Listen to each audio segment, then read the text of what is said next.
Good morning विद्यार्थी मित्र हो. मागील तासामध्ये आपण आंतरराष्ट्रीय अर्थशास्त्र या पेपरच्या अभ्यासक्रमावर आधारित योग्य पर्याय निवडा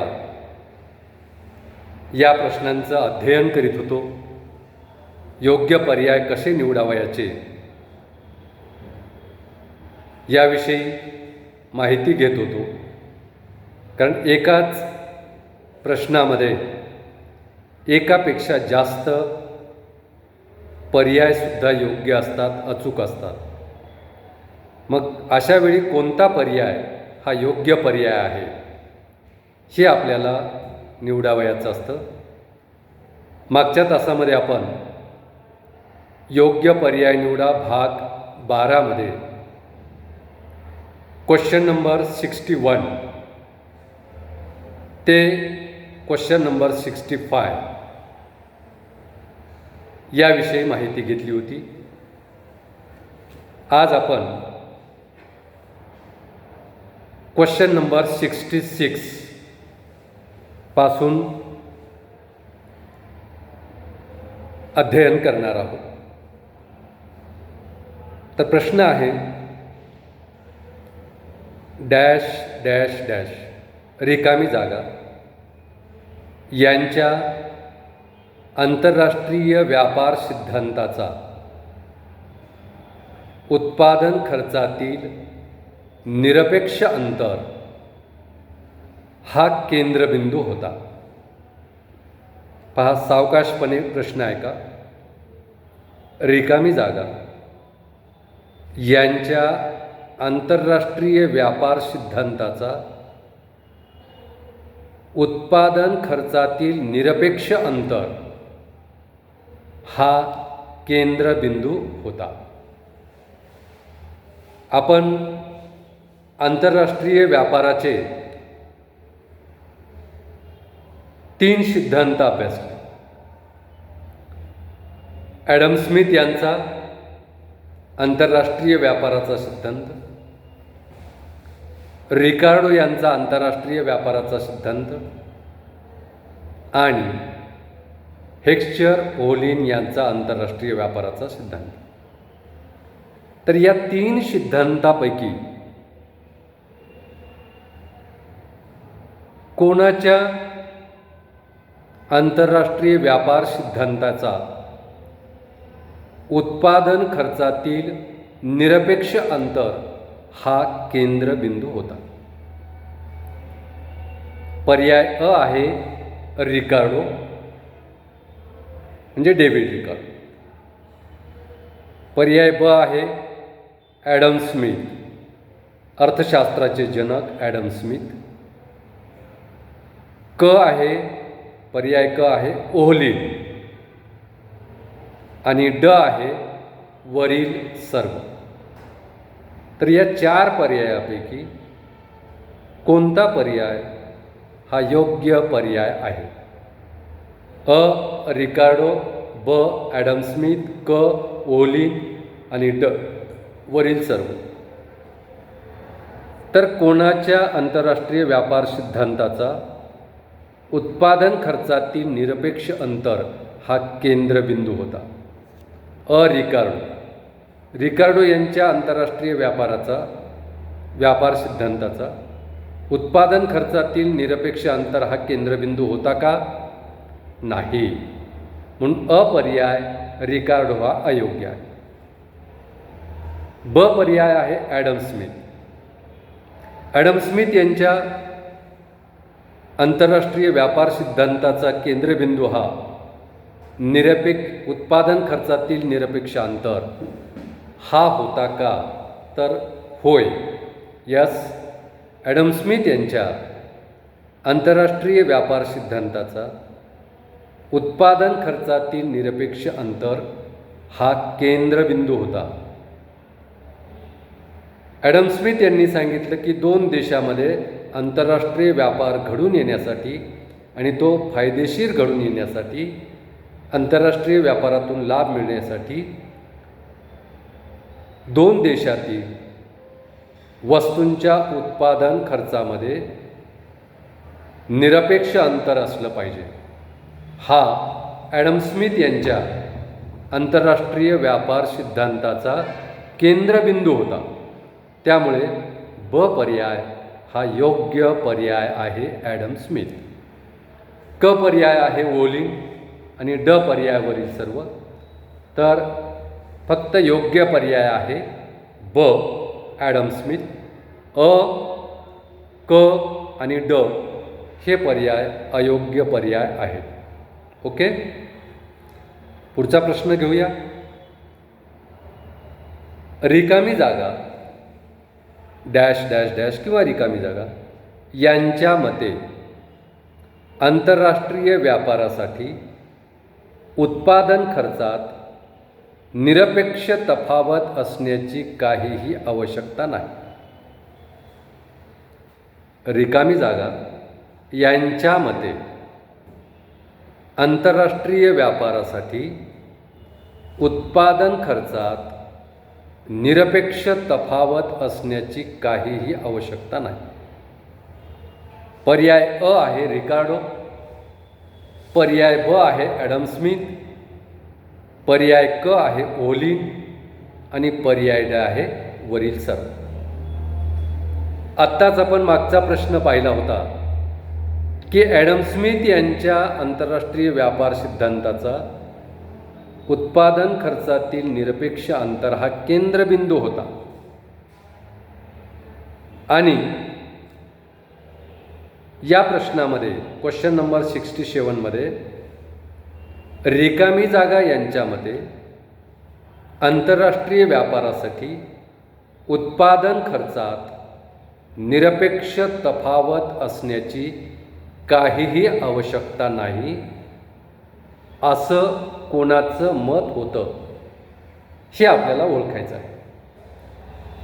तर कोणाचं मत होतं असं की दोन देशामध्ये आंतरराष्ट्रीय व्यापार होण्यासाठी ॲडम स्मिथच्या मते दोन देशातील वस्तूच्या उत्पादन खर्चात निरपेक्ष अंतर असलं पाहिजे. पण त्या मतावर टीका करून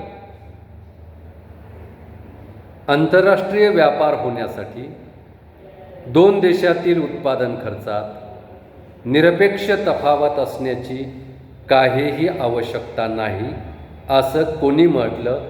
पर्याय अ आहे रिकार्डो, पर्याय ब ॲडम स्मिथ, क ओलिन आणि ड वरील सर्व.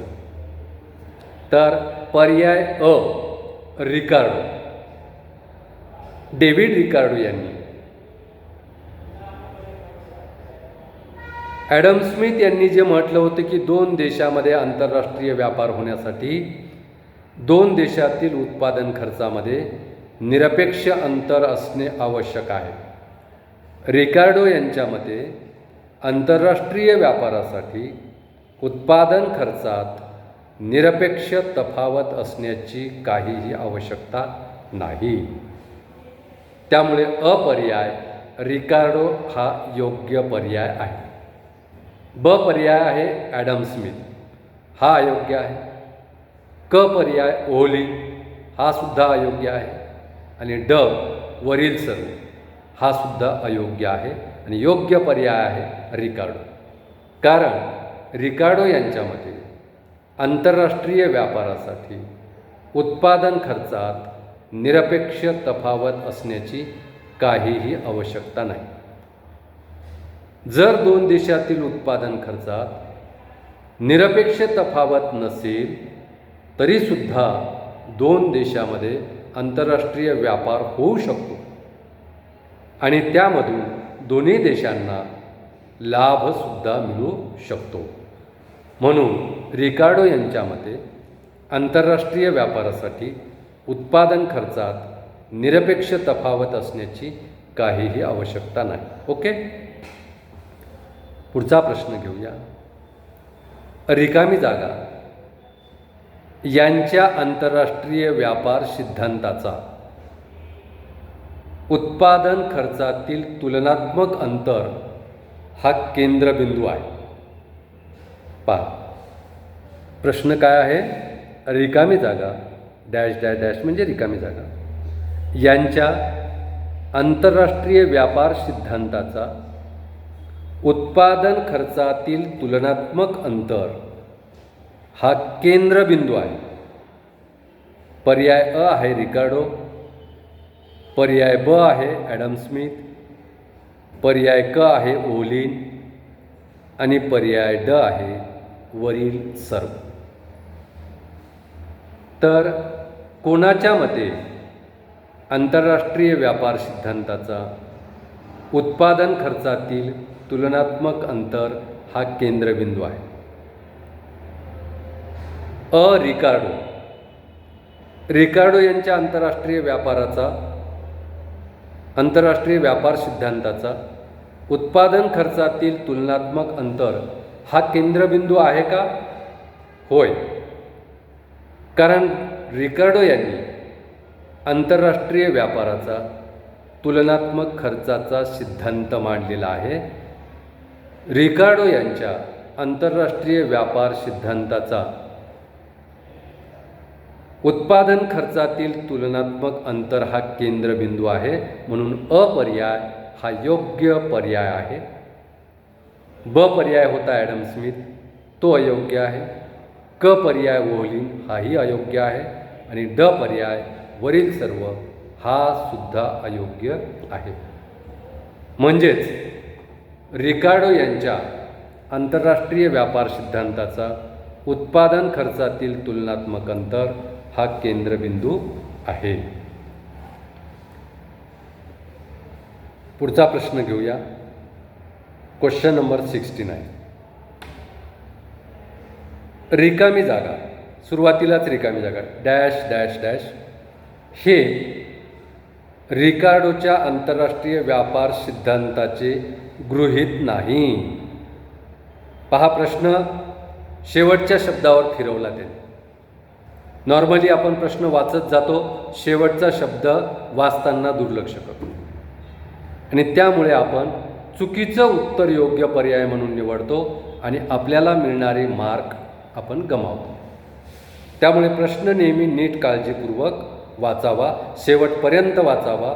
सर्व प्रश्नाचे पर्यायसुद्धा नीट काळजीपूर्वक वाचावे, तरच आपण योग्य पर्याय निवडू शकतो. अन्यथा अर्धवट प्रश्न वाचून, अर्धवट पर्याय वाचून त्या ठिकाणी अयोग्य, चुकीचा पर्याय आपण निवडू शकतो. तर प्रश्न आहे रिकामी जागा हे रिकार्डोच्या आंतरराष्ट्रीय व्यापार सिद्धांताचे गृहीतक नाही. म्हणजे रिकार्डो यांच्या आंतरराष्ट्रीय व्यापार सिद्धांताचं गृहीतक नसलेला पर्याय आपल्याला योग्य पर्याय म्हणून निवडावयाचा आहे. तर पहिला पर्याय अ आहे, श्रम हा उत्पादनाचा एकमेव घटक आहे. रिकार्डोनी हे गृहीतक घेतलेलं आहे. रिकार्डोच्या सिद्धांतामध्ये श्रम हा उत्पादनाचा एकमेव घटक मानलेला आहे. ब, श्रम हा घटक एकजिन्सी असतो. रिकार्डोने असं सुद्धा गृहीत धरलेलं आहे की श्रम हा घटक एकजिन्सी आहे. क, श्रम खर्चानुसार वस्तूच्या किमती ठरतात. श्रम खर्चानुसार वस्तूच्या किमती ठरतात हे सुद्धा रिकार्डोनं गृहीत धरलेलं आहे. आणि ड, श्रम हा घटक एकजिन्सी नसतो. तर ड पर्याय हा योग्य पर्याय आहे. कारण आपल्याला रिकार्डोच्या सिद्धांताचं गृहीतक नसलेला पर्याय योग्य म्हणून निवडायचा आहे. तर श्रम हा घटक एकजिन्सी नसतो हे रिकार्डोचं गृहीतक नाही. म्हणून ड पर्याय हा योग्य पर्याय आहे. आणि आता क्वेश्चन नंबर 70 घेऊया. 70. रिकार्डोने आंतरराष्ट्रीय व्यापाराच्या तौलनिक खर्चाच्या सिद्धांतात दोन देशातील वस्तूच्या उत्पादन खर्चात किती प्रकारचे फरक असू शकतात असे सांगितले आहे. रिकार्डोने त्यांच्या आंतरराष्ट्रीय व्यापाराच्या तौलनिक खर्चाच्या सिद्धांतात दोन देशातील वस्तूच्या उत्पादन खर्चात किती प्रकारचे फरक असू शकतात असं सांगितलेलं आहे. पर्याय अ 2, पर्याय ब 3, पर्याय क 4, पर्याय ड 5. तर रिकार्डोने त्यांच्या आंतरराष्ट्रीय व्यापाराच्या तोलनिक खर्चाच्या सिद्धांतामध्ये 3 प्रकारचे उत्पादन खर्चात फरक असू शकतात असं सांगितलेलं आहे. म्हणून ब पर्याय हा योग्य पर्याय आहे, कारण रिकार्डोने 2 देशातील वस्तूच्या उत्पादन खर्चात 3 प्रकारचे फरक असू शकतात असं सांगितलेलं आहे. म्हणून ब पर्याय 3 हा योग्य पर्याय आहे. तर विद्यार्थी मित्र हो, या ठिकाणी आपण थांबूया. धन्यवाद.